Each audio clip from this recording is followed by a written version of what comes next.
Ladies and gentlemen, boys and girls, welcome back to the channel. It is 7:57 a.m. East Coast time, Friday, July 19th. We just shot the WNBA video. That is up with the projections. Find that just on the channel somewhere. Find the projections on Patreon. Now, MLB video time. Hope you're having a great start to your day. Happy Friday to all the weekend warriors. Happy Friday to everybody out there. Hope you're enjoying the summer weather. Hopefully your summer weather is some summer weather right now. If not, enjoy the winter weather, enjoy the rain. I don't know, where are you, Seattle? Don't matter. Anyways, let's get into this slate. My name is Sal Vetri. If you're new here, cover DFS in the NFL, NBA, MLB like you're seeing right now. This video is up. There will be my stats, or I call it the pitchers and hitters article later in the day, where I rank my stacks, rank my pitchers, one-offs, and give analysis, about 1,000 words or so. And then also there's a WNBA. I cover that as well. There's a video up today. There are projections linked down below. Biggest thing before we start, hit the like button. That's not the biggest thing. That's a small little big thing. Small little big thing. There you go. Quote that. Put that on a t-shirt. Small little big thing. But biggest thing is if you can potentially hit that subscribe button if you're new here. See if you get any value out of the video. But if you can remember before you leave to hit the red button, does help me grow this channel. Does help me make this sort of a career, reach advertisers, third parties, that sort of thing. And if you are somebody who has been returning, take the 2 seconds, hit the subscribe button. Appreciate it a ton. So we get an NBA slate today that is pretty NBA. I'm all over the place. I've had 2 waters and 2 cups of coffee. It's crazy. What's happening? We get a MLB. There you go. Slate today that is pretty interesting. Arguably the best slate on the year in terms of top end pitching, pitchers above $8,000, $8,500, whatever you want to select your range as. This might be the best slate. I mean, I think you're just missing like a Max Scherzer instead of a Patrick Corbin for this to be the best slate of the year. You can argue with me a Chris Sale over David Price. Regardless, it's as good as it gets on top end pitching. I almost don't know how you don't get up to 2 of these guys. And the only way you don't is if you hit the nail on the head with somebody down below or you're stacked. Obviously, there's always ways to kind of be different. But I'm going to go through 7 pitchers that I have listed down right now, and only one of them is below $8,000, and that's scary to me. But again, later in the day, I will be ranking these 7, taking some out, putting some new pitchers in, and ranking them based on my main interests. I give you exactly who I'm going to play in terms of my main interests, and then some secondary options that I would sprinkle in or will be sprinkling in. So, starting it up at the top, Justin Verlander, $11,400. I hope people get scared away from this matchup. I really hope they do. Verlander has been susceptible to home runs this year. He's the most expensive pitcher on the slate, so I think out of all of these studs on the slate today, all these good arms and nice matchups, he might be the one to go the least owned. And I hope people believe that that's the case. He's right up there in terms of the best stuff. 36% strikeout rate against lefties. That's great. You're going to have some top-end lefties in this Texas lineup. 26.7% against righties. That's not terrible either. So the thing that people know Texas for is striking out against lefties and just being outright terrible against lefties. Well, I'm limiting sort of a lot of my data samples right now to the beginning of June. I think that usually people start doing this at the end of July. I'm going to do it a little bit sooner. I think it's fine to be doing it a little bit sooner to get a fresher look at who these most recent lineups as of late have been, who the pitchers that they've been facing. Pretty much just get a fresher look at data, right? A newer look, a different cut. And since the beginning of June, which there's been a load of games since the beginning of June, I mean, you're looking at 30-plus games for these teams that have already been vetted kind of on the year. Texas is number 1 in strikeout rate against right-handed pitchers. This is becoming the worst strikeout team in the league in Texas. So they're number 1 in strikeout rate against righties or against right-handed pitching with a 26.7%. And then they're 24th in team ISO. So they're a bottom 7 team in the league in terms of overall power against righties. Well, it's not great that Verlander gives up power, but it's definitely great that he has a bottom 10 matchup since the beginning of June in terms of the team he's facing with power. And I get it. There might be one guy out of the lineup today that doesn't add up to that, but just overall in a general sense, right? And then the thing that's nice is, yeah, they do strike out the most, and he is a strikeout pitcher, a high caliber strikeout pitcher. So there's a lot to like from that end. I'm just looking at this. The next thing to like is that Verlander, I mean, he goes the deepest into games. I don't want to say by far because there's a couple other studs who go deep into the games, but he's only got to average 6 2/3 innings pitched per start on this slate. That means he's getting to the 7th inning way more than he's not this year. And with that being said, him getting to the 7th inning today in what I would call a favorable matchup, a team that has bottom 10 power and number 1 strikeout stuff against righties seems very realistic today. Now, the only thing is that he's $11,400 and that there's people, a lot of them, pitchers below him, that are in just as good of matchups with just as good of strikeout stuff.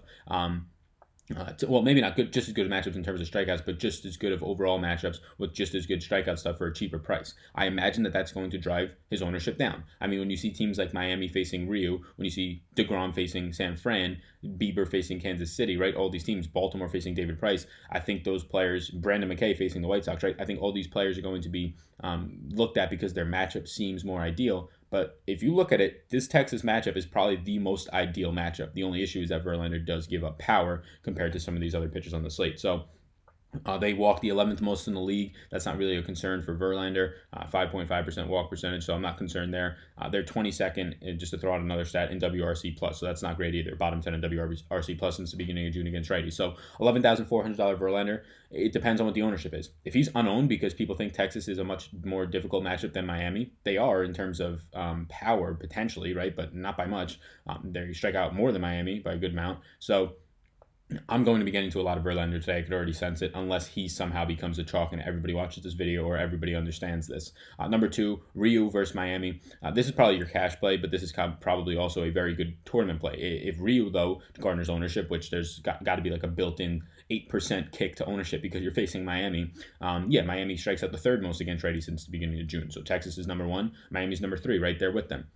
They're also 27th in ISO. So when you compare these matchups, Miami and Texas, they're not that far apart since the beginning of June. Now, you might be saying to yourself, did this guy really just say Miami and Texas are the same team? No, I didn't. I'm saying since the beginning of June, when you look at strikeout rates, when you look at overall power, when you look at their walk consistency, they both strike out very high. They both don't have much power, both bottom 7 in the league. The only difference is that Miami walks the second fewest times in the league, but that's really not a concern. I would be absolutely shocked to see a walk today from Ryu. He only walks 2.5% of batters. Miami is 29th in walk percentage at 6%. It just doesn't add up for him to walk anybody. He's always near the strike zone, and Miami's swinging at anything near the strike zone and out of the strike zone. So in terms of damage, there's none. That's why I say he's a good cash play. He's not going to give up any walks. He's going to be pitching in a ballpark today that, if anything, will favor the pitcher with a .78 home runs per 9. I don't think there's anybody really from this Miami team that's going to be getting to him. He just pitches down in the zone. That's his thing. He's getting 51.9% ground ball rates. That's the third highest on the slate. Or tied for the second highest on the slate. 25% fly ball rate is the highest on the slate. This guy's just been an elite pitcher this year. He goes 6.44, so 6 1/3 to 6 2/3 innings pitched per start. He's only $400 cheaper than Verlander. The difference is that he's the guy out of all these studs that doesn't have strikeout stuff, but at least his matchup is going to boost that up. He only has 23% strikeout stuff versus righties, 24.8 versus lefties. So his way of having a good game is going deep into the games and limiting the damage. Is pretty much the same as some strikeout pitchers who go halfway deep into the games and give up some damage, right? So Ryu is the second guy in my player pool behind Verlander, and it's going to be a difficult decision on which one of those guys I want. I don't think you can pay $22,400 for both. Maybe you can find yourself a cheap stack, but I don't think you can because the opportunity cost is too high because there's guys below them that are cheaper with a similar upside. Jacob deGrom is my third guy in my player pool. Look, this matchup against San Francisco is great. Now you start to talk that he's $800 cheaper than Verlander, and a lot of things start to look the same. He's pitching in San Francisco, which is going to help. He doesn't give up a lot of power in the first place. Only 119 ISO to lefties, 163 ISO to righties. Is a little higher than you'd like, but pitching in San Francisco should limit that today. San Fran, though, since the beginning of June against righties, they strike out the 23rd most times in the league. That's not great. That's a bottom 10 in terms of not being favorable for the pitcher. Really, it's bottom 8. 21.3% of the time. Now, obviously, we get great strikeout stuff from Jacob deGrom today. Strikes out 33% of righties. That's great. 27% of lefties. That's all awesome, right? Only walks 5.9% of batters, 1.1 home runs per 9. A lot of things. He's been having a good year. Averages 6 innings pitched per start. But San Fran, compared to these other matchups like Miami and Texas for Verlander and Ryu, Ryu's only $200 or $400 more. Verlander's $800, so now you have to start to question that. That's a lot of money in the difference, but deGrom against San Fran, the ballpark's nice, but the strikeout matchup since the beginning of June, they've become a little bit more stingy with that. They're not striking out a lot. They're 16th in ISO, but a lot of that is they played in Coors Field, so it's going to be skewed heavily if you kind of take out their past samples playing in Coors Field, and I believe playing in Milwaukee, two very favorable ballparks over the past week and a half.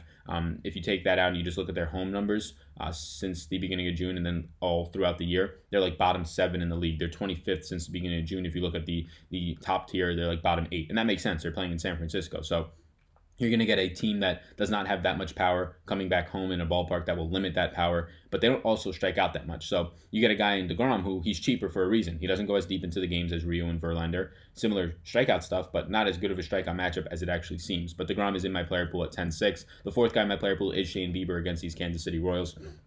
Man, this Kansas City Royals team stinks. And now I believe Mondesi's still not in there. Shane Bieber averages 5.91 innings pitched per start. He's a minus 270 favorite. There's so many 200 favorites. Right now, we have all the games out except for 2 or 3, I believe. And there's 5 200-plus favorites on the slate. It's absolutely ridiculous. But Shane Bieber is one of those guys. He only walks 5% of batters. Strikeout stuff is ridiculous. It's 32.9 from lefties, 30% from righties. He's the only guy, I believe, on the slate to strike out 30% of batters from both sides of the plate. Yes, he is. 31.7% strikeout rate overall. You look at Kansas City since the start of June, they're 15th in strikeout rate at 23.4%. So an average matchup in terms of a strikeout opponent. You look at their ISO, though, second lowest ISO in the league since the beginning of June. That's bad. And now you don't have Mondesi, a guy who has some power. So 135 ISO is only behind I believe it's only behind Detroit for the lowest since the beginning against righties since the beginning of June. That's terrible. So this is a team that's not going to get a lot of power against a pitcher who will give up some power because he has a 42.6 hard hit percentage, which is not good. But yeah, 10-4 for Shane Bieber. He's probably the guy I get to the least here, even though his matchup is still beneficial, just because I'd rather have DeGrom for $200 more in a matchup that's very similar in terms of their opponents not having a lot of power in that ballpark and the opponents being average to below average in strikeout stuff. So Bieber's the fourth guy in my player pool. Don't have as much conviction around him as I do DeGrom, Ryu, and Verlander. David Price, fifth guy in my player pool at 9,300. You have to love this. So he's a lefty. So since the beginning of June, Baltimore is fourth in strikeout rate against lefties. That is not great at all. And then you consider that that's a 25.3% clip, and he strikes out 25% of batters. That's pretty good in terms of you can expect kind of a 7 strikeout game or so for David Price, or you would seem to expect that. 29.6% against righties in terms of his strikeout stuff. He will get a decent amount of lefties in this lineup, especially if Baltimore kind of stacks it that way, which they usually do. So I think you might see 4 lefties or so in this lineup, and a lot of them towards the top. And he only strikes out 20% of lefties, so that's the downside there. So this for David Price on my decision. He's a lot cheaper now, almost $2,000, $2,100 cheaper than Verlander, $1,700 cheaper than Ryu. He's a guy now where you can do a lot of different things in your lineup if you get to him over those guys. It's going to come down to what the lineup looks like for Baltimore. If they're going to be throwing out like 5 or 6 lefties somehow in that lineup, it potentially can get to 5. Trey Mancini switch hitter, I believe. So, it's scary because he only strikes out 20% of lefties. So there's a big drop there when there's a lot of lefties in the lineup. Now he gives up no power, 0.37 ISO to lefties, 150 ISO to righties. So he's very much limiting the power, limiting the walks. It's just, for me, a matter of his upside is if there's a lot of righties in that lineup.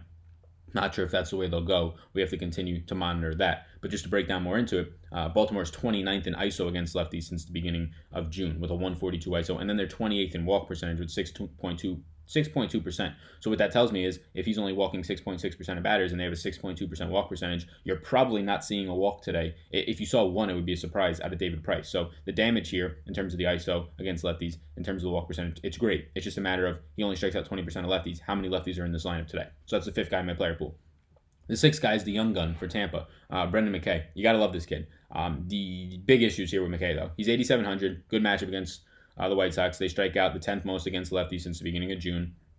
Not bad, right? And then you get into their 20th in ISO. So they're below average in terms of power since the beginning of June against lefties. They're top 10, so above average, decently above average in terms of strikeout rate. But the issues with McKay is he has no stuff against lefties. And now this has been a very small sample, but he strikes out 7.7% of lefties. Again, very small sample because he hasn't faced a lot of lefties, but that's not great. 26.7% of righties. He's had electric stuff in the minors. The biggest thing to kind of stabilize from the minor leagues to the majors is your strikeout percentage. So that against righties does look good. That against lefties, though, very scary. Only a 29.6% hard hit percentage. I imagine that comes up a little bit, but that's the lowest on the slate. That's great. Only walks 1.7% of batters. That's lower than Ryu. Ryu's numbers are elite, so I imagine that comes up a little, but what you're getting out of Brendan McKay here is a guy who has a decent SIERA at a 3.94, very good walk percentage at 1.7%, 0.56 home runs per 9, so you're surprised if you see a home run today out of him. Gives up no power at all because of that, and he's not even getting that lucky. The 1.69 ERA, obviously, there has to be luck in that, but his SIERA is still below 4. So you're getting a very safe type of picture out of this guy, and there should be a lot of righties in the lineup today. Either way, he doesn't give up power. So 26.7% strikeout rate against right-handed pitching against a team that will have a lot of righties in the lineup, and they do strike out against lefties, is very nice. He's only 8,700. I do prefer David Price, especially if Baltimore's going to run out. I would say, as long as Baltimore doesn't have more than 4 lefties in the lineup, I do prefer David Price. But Brendan McKay at 8,700, it has to be interesting against a weak Chicago team, and he just doesn't give up power. He seems like a very good cash play here. Doesn't give up power, so he limits the damage like a Ryu. But unlike a Ryu, he has strikeout upside, at least against righties. So he's the 6th guy in my player pool. And then I jump all the way down. I kind of ignore Odorizzi against Oakland. Don't really want that. Don't think there's much upside for strikeouts there for him today. Wainwright against Cincinnati. I think he's priced up too much. Bassett against Minnesota. I'd rather have Minnesota.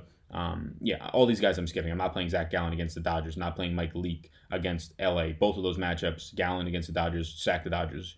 Leake against LA, stack Leake. John Means against Boston, stack Boston. Like, these are all obvious spots. Arrieta against Pittsburgh, people might want to go here, but Arrieta really struggles against lefties.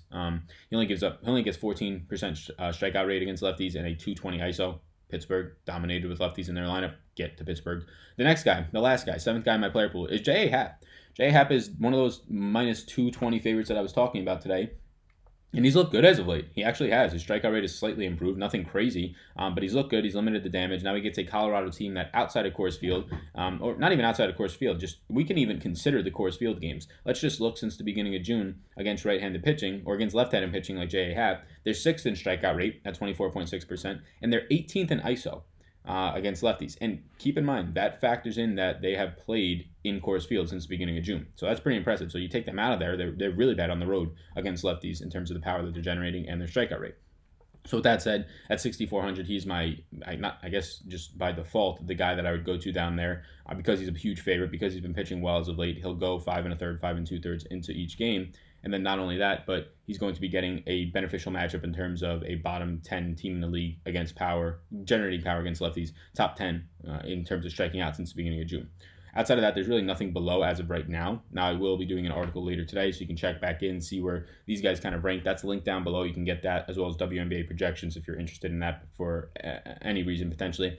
So, yeah, just a recap in terms of pitching. Verlander, Ryu, DeGrom, Bieber, Price, McKay, and Happ. Those 7. It's very top-heavy, right? 4 of the guys out of the 7 are above $10,000, and 6 out of the guys are above 8,700. So very top heavy today. I think there might be some potential down below, which I'm going to break more into. So, but for right now, my name's Sal. Best of luck today, everybody.